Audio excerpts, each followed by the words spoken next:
Nagsimula ang linggo ninyo sa isang harapang nominasyon.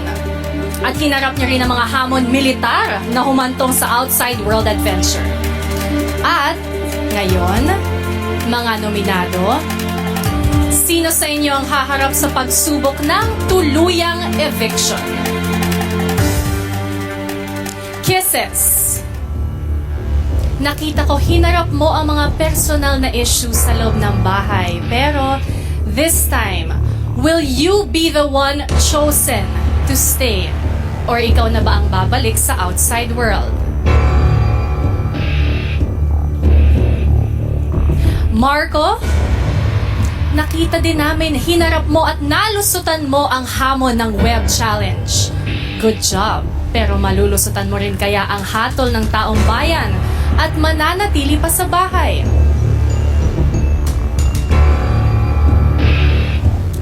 At Vivery, hindi mo na raw masyadong hinaharap ang iyong mga kasama kaya't na-nominate ka nila. Ito rin kaya ang dahilan kung bakit hindi ka binoto ng sambayanan. Lucky 17s, sa gabing ito, magiging 6 na lang kayo. At kilala na natin ang unang 4 na mananatili pa sa bahay. Kayo yon, Christian, Edward, Maymay at Yong. Pero, sino kaya sa inyong 3 ang huling 2? Ang kasagutan ay nandito na.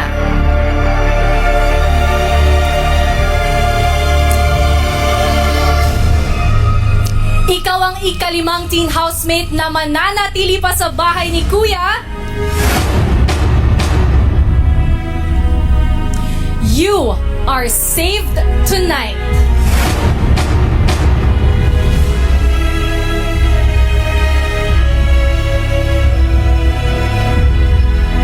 Ikaw, Vivery!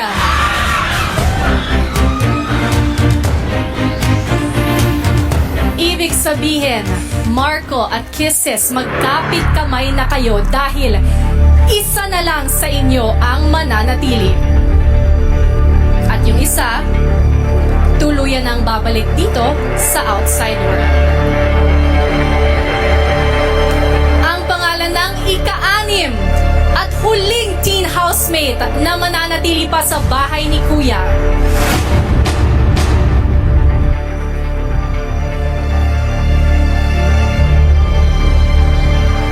Ikaw ay ligtas sa gabing ito.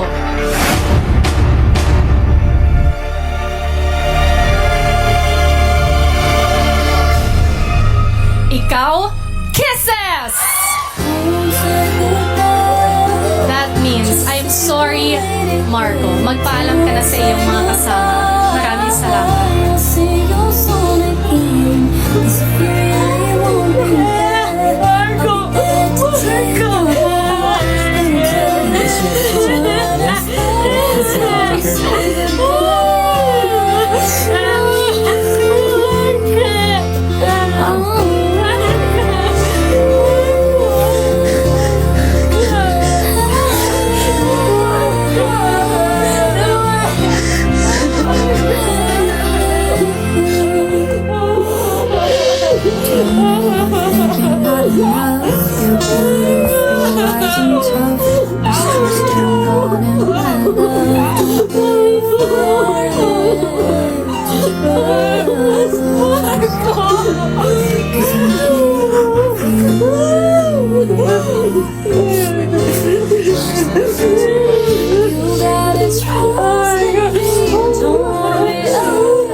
Ladies, the victim na si Marco ay may 7.98% of your votes.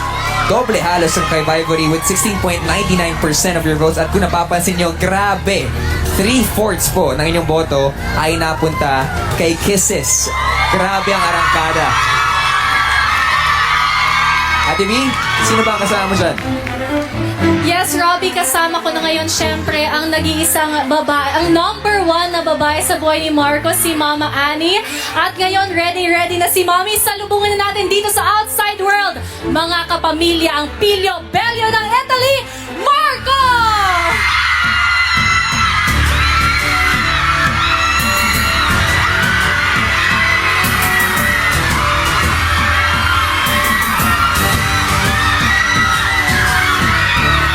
Nakakabingi po dito sa studio ngayong gabi. Hello, Marco! Welcome back to the Outside World. Hindi kami magkarinigan, pero Marco, sa pagstay mo sa bahay ni Kuya at sa pagkahiwalay mo sa iyong pamilya panandalian, ano yung natutunan mo tungkol sa halaga ng pamilya? Makinig po tayo kay Marco. Katahimikan. Ayan. Actually, yung mauna pong pumasok, hindi talaga mahalaga po sa akin yung pamilya. I was like more sa friends. But then, when I saw my mother, nung tinanggal niya po yung cover niya po sa mukha, hindi ko po alam, pero parang natouch po sa loob. Yung parang hindi mo maintindihan kung ano nangyayari. Yung maintindihan mo lang ngayon kung gaano ka mahalaga yung nanay mo kapag yung mawala siya. So, Oh, Marco. Well, Marco, eto may regalo sa'yo si Kuya at ang mga mamimiss mong housemates. Narito ang ilang mong moments sa loob ng bahay.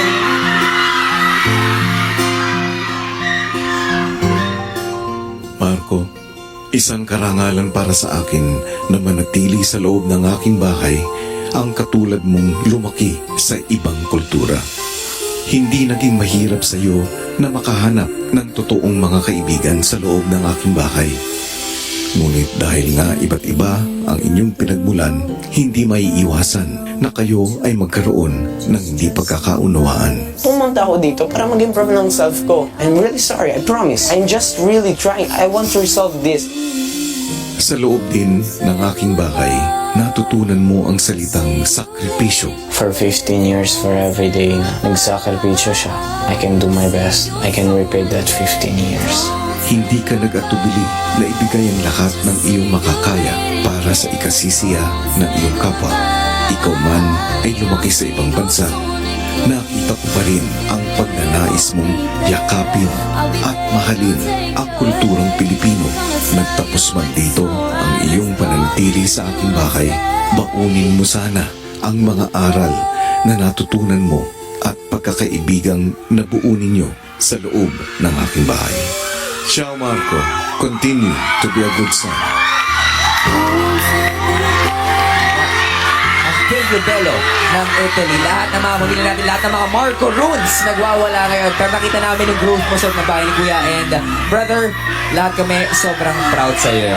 At ngayon, abangan sa Lunes ang exclusive interview natin with Marco sa PBB Online 7 p.m. on Monday sa PinoyBigBrother.com/livechat. Pag-uusapan din natin ang kontrobersyal na triangle ng mga dating nominado na sila Kisses, Marco at Vivory. Ano nga ba mga kaganapan bago mapalabas si Marco?